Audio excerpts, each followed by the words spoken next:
Hi everybody, it's me, Miss Jessica Lahore, and oh my goodness, we're back in the Lahore's Lounge. And for today's special guest, we're bringing in award-winning DJ, radio personality, and new children's author, Sinna G, into the lounge to talk about her new children's book, Chester, the happiest fish in the whole world. But before we get into the lounge, you know the drill. You've got to do what you got to do.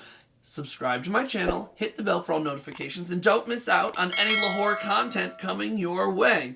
All right, everybody, it's time to enter. So grab a drink, take a seat, and buckle on up as we welcome Sinna G into the Lahore's Lounge.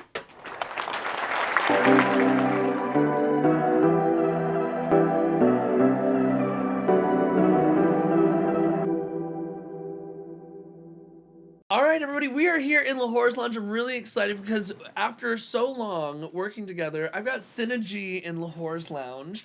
Hi. I'm so excited to be here. Thanks for taking the time to come and join me. We have such unique schedules, and we've worked together in nightlife for a long time. This is like getting to sit down and actually talk to a friend and get to know them better. Yeah, absolutely. I'm so excited. And I said, if I can't make it happen tonight, it'll be 6 more months. And after tonight, we're happy you're here. Okay, episode later. But when you came to me and talked about it, your children's book, wanting to bring it to the Lahore's Lounge, I had no idea that you even wrote a children's book. It allowed me to go deep diving more, and you've published 2 children's books now, so many love journals. But where did writing even start? How did even starting publishing for you? That's a great question, Jessica. And I just came up, it started with Chester. Yeah? It just started with him. Okay. Like I came up with the idea for Chester. And I mean, come on, look at that little face. So cute. Adorable. But I came up with this idea of an odd-looking little fish, and I made sure that it was illustrated with the rainbow colors. Of course. And the story of Chester navigating in the world, the ocean, if you will, and just, finding himself teased and bullied, and he still remains super happy. And that was the starting point of the story, and then I just went from there. And I kind of had to navigate on what age group am I going to write this for? How in depth am I going to make this story? Is it going to be a 100-page book, or is it going to be just something simple? And I really went for the younger demo. You did, but it's so relatable, and that's just from the storytelling, the messages that are behind it. And when I was asking about when things started, you have such a Wikipedia page of a career, 26 years in the business. That's because I'm older than dirt.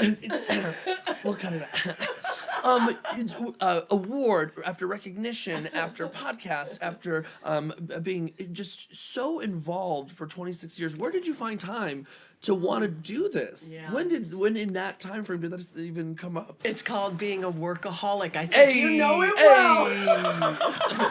I think she knows it well. It's just one of those things, you find time. If you want to do it, you just make the time to do it. And again, this is a very short book. It's for younger kids, so it was very easy to write. I didn't have to do any research. I just went with relatable things of what it's like when you're a child and you're bullied. I was bullied.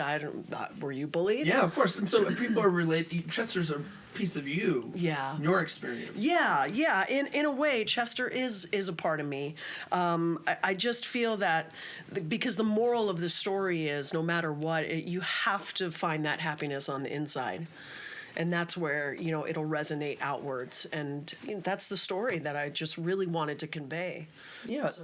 How would you describe Chester in this story to people, to audiences that are wondering about this? Who's Chester?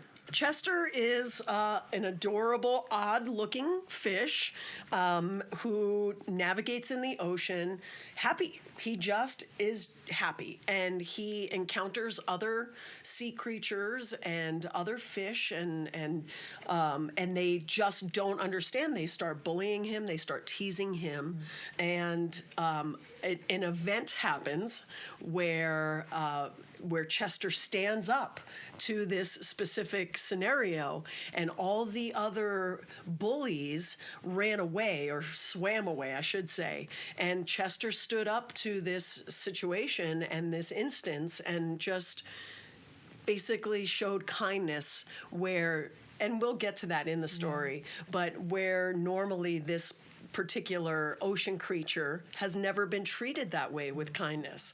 And then the other sea creatures realized, wow, okay, Chester's different, but you're happy all the time, and it's a wonderful thing. Look at what you did. So I think this book is really relatable to anyone that's reading it and has a little bit more awareness of themselves, even younger kids that are looking at who Chester is. We're in a time where books like this are getting banned. No kidding. And they're not allowed to be published, and it's kind of scary. If I were to look at this book, it's applicable to any child. It does not have to be queer-based. Not at all. How has that battle been publishing 2 children's books now and having so much happening in the administration against books like this? Yeah, it's one of those things that I just can only hope that the message of love and happiness is what prevails. And I really just hope that the story shows, again, going back to the core message of being happy on the inside and how that resonates outwards. And my goal is to take Chester and put him in different scenarios. Oh, okay. Like Chester has his first day of school, or Chester goes to the dentist for the first You're time. almost like growing with Chester in the series. Chester experiences his first sleepover, or Chester experiences his first thunderstorm. There's so many different things that I can put him in. So what I'm hearing is the administration's not slowing you down whatsoever. We're coming out with 2 series and sequels. Try to ban every book. I dare you. There's the answer. That's right the there. answer. We're growing because we're of the growing. pushback, and that's Yeah. amazing. Yeah. And people, the relatability is so true. You're thinking of all those first moments, all those experiences as a kid, and if you can have something to read about it that is like yours, I really like that. Well, and I think that we do have to push back in a sense. I think the more that we stay silent, that's where the problem is. You have to for me, I have to find that balance, because otherwise I just make myself insane. Yep. But I think that we all collectively can't sit back and just let it happen. We have to speak up and stand up and just say it's not okay. Love will win. Always does. Yeah, Always. love will win. So. One of the things that I really loved even just was visually. It was something that I can see reading with my nephew and him loving the colors and the pictures. What was it like working with your illustrator, Tula? Tuli is incredible actor, and she saw my vision, and kind of what I did initially, how it all came to be is I wrote the script first. Okay. And then I told her my idea of it just centered around how Chester looked to start. You're just describing this to her, and Yeah. she's kind of building what Yes, Chester is. Was yes. this the first Chester? First Chester. First one and done? Yeah, first one and done. Okay. The first one I saw was amazing. Like, I mean, this how? is it. Yeah, that was exactly what I was looking for. I told him I wanted buck teeth. I wanted him to be really odd looking. I said I want a ginormous mohawk, and I want him to be rainbow colored. And adorable. Adorable. check, and yeah, check. I would. Like I Oh, said, I'd crazy. love to have a plushie, made of him. I can just kind of see kids holding him. I have a friend of mine. Her granddaughter loves this book, and constantly I don't know. Do you know Carol Hiller from Pride? She's been there. You know? Maybe, Yeah, maybe. You would know her if you saw her. Okay. She's like a 2x0. She's got multicolored hair. Yeah, I said Not the 2 by nothing. Not the 2 by nothing. And basically, she is Denver Pride. She got into it back in the 80s after her brother I know passed. who you're talking about. You know Carol. I know who you're talking about. Yeah, and so her granddaughter loved Chester because she said, "Grandma, can we read the book that has hair like yours?" Oh. And so she related Carol's hair to Chester's mohawk. Yeah. And so there's always, I think, something for a child to kind of just resonate with in the book too. So It's got to make it so nice to have a partner that gets your vision and brings it to life. Even in your second children's book, was Yeah. that the same experience with your second book, where Yeah. you described what you wanted, you wrote the script, Yeah. and she just knew what to bring? yeah, I mean, there's always going to be changes. Like Chester was a one and done, but the actual storyboard itself that she created, I did make modifications and say, Okay. "Oh, could you change this?" Or there Yeah. was one thing about my other book, Ziggy Wiggy the Starfish, where I envisioned him actually inside the beaker, the glass beaker. And I tried to tell her that, and she kind of didn't get it at first. like drew beaker, it like you're trying to draw it, but it's not. and it's not working. There's a reason why I wrong used charade. This is why you're the drawer. yeah, and then finally, so she got it and came through. But sometimes there's certain things that I will get in there and kind of say, no, I'd rather see it like this. But for this particular book, Chester himself was a one and done. I was so excited when she sent the image to me. I was just like, that's it. That's exactly what I It's that realization of seeing something you've envisioned, or almost like hope, like this is what I really want to see, seeing it perfect. Well, I'm sure you do that too. With everything. Your, It's with just your it's so outfits, satisfaction. Right? Yeah. It feels so good. Yeah.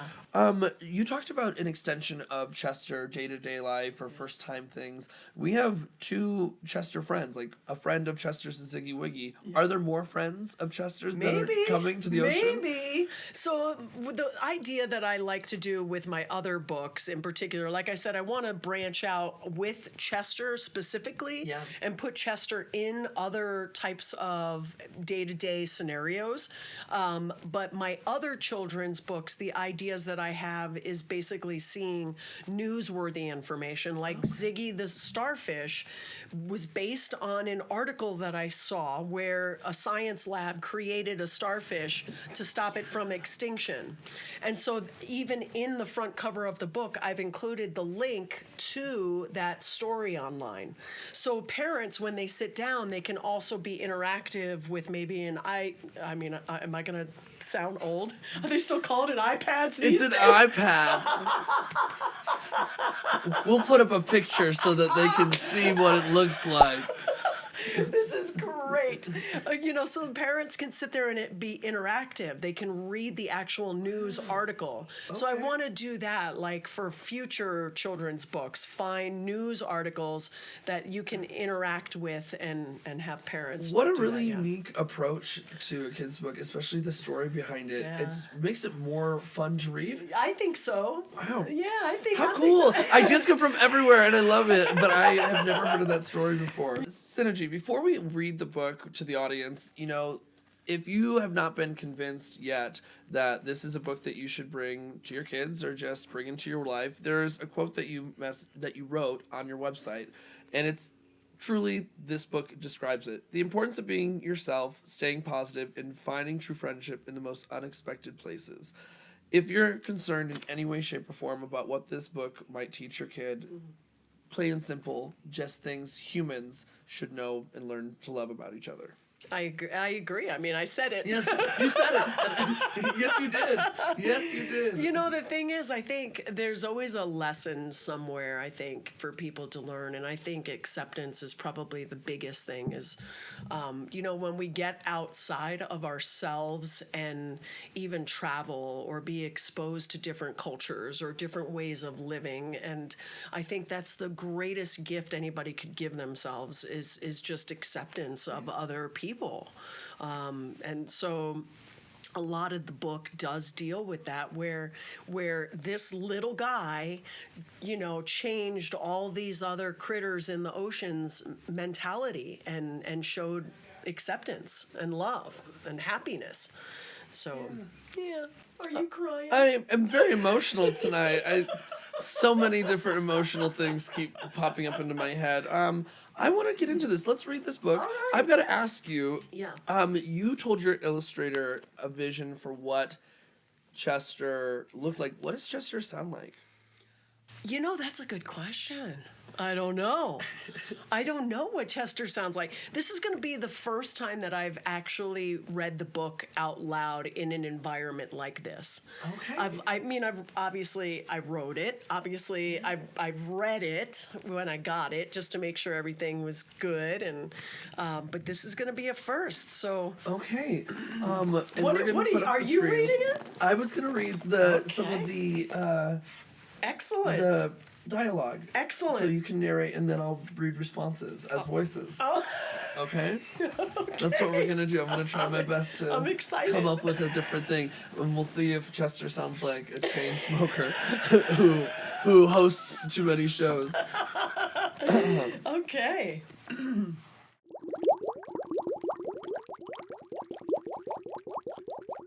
Once upon a time, in a colorful coral reef, there lived a fish named Chester. Chester had big buck teeth with gaps in between and even a mohawk, making him look different from other fish. Chester also had a tall, pointy mohawk. It really made him stand out in the ocean. The other fish didn't understand Chester. They teased him for looking strange. Look at his funny teeth. They'd laugh. What's with that crazy mohawk? Chester smiled back and said, I like my teeth, and I love my mohawk. He didn't let the teasing bother him. He swam around the sea with a happy heart. Chester found joy in everything. He loved the corals and the colorful seaweed. He would sing with the whales and dance with the dolphins. He made friends everywhere he went. But the other fish still made fun of Chester. They didn't like his bright colors, and they certainly didn't like his funny-looking teeth. Why are you so happy and smiling all the time? They asked. You look so weird. Chester replied, I'm happy because I like who I am. Being different is fun. One day, a giant shark came to the sea. He was big and scary. The other fish were afraid of the shark. They hid behind rocks and in the seaweed. But Chester wasn't scared. He swam right up to the giant shark and said, Hello. The shark was very surprised. No fish had ever said hello to him before. Chester smiled and asked the shark, Would you like to play with me? The shark smiled back. He was happy to have a new friend. They played tag and hide and seek in the ocean. They laughed and had fun. The other fish saw Chester playing with the shark, and they couldn't believe it. They asked Chester, How did you make friends with the shark? He's so scary. Chester said, I just asked him to play. You never know who might be a new friend. From that day on, the other fish saw Chester differently. They saw how happy and how kind he was. They realized that even though Chester looked different, he was the happiest fish in the world, spreading joy wherever he swam. Remember, it's okay to be different as long as you're happy on the inside.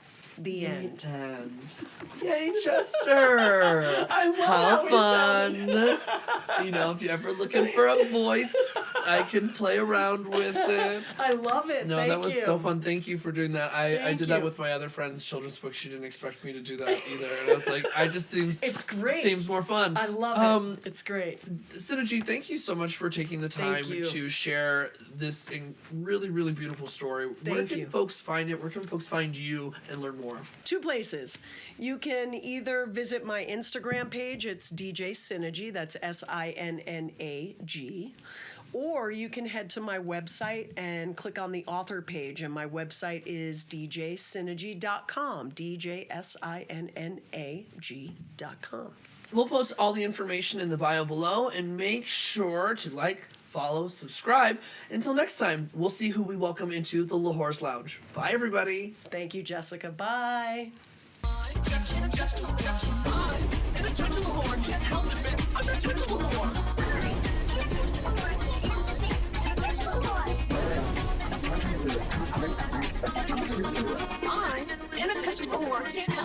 I'm inattachable.